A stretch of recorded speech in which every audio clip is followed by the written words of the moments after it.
haleluya, haleluya, Yesu ni umwami.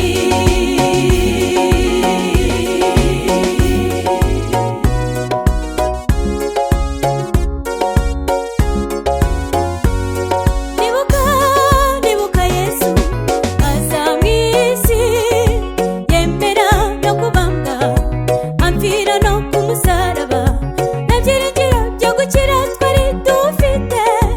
Yesu yageze mw'isi wacungure umuntu wari wazimiye, yaje gutarura inzimizi zari zarazimiye, zari zaraboshywe n'ingoyi ya Satani. Amaraso ya Yesu niyo yadukijije, urupfu rwe nirwo rwatumye twe ducungurwa. Niyo mpamvu ndahora muririmba, haleluya, haleluya, Yesu ni umwami. Amaraso ya Yesu niyo yadukijije, urupfu rwe nirwo rwatumye twe ducungurwa. Niyo mpamvu ndahora muririmba, haleluya, haleluya, Yesu ni umwami.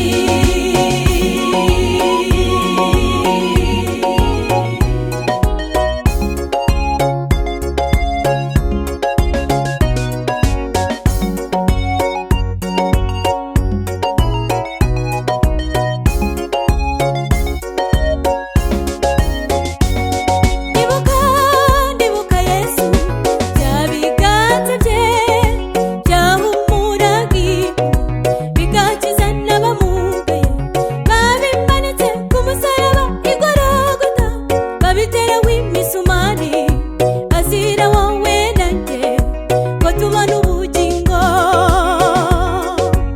Ateze ibiganza ashaka wowe nanjye, niwumva iryo jwi rye niwinangira umutima.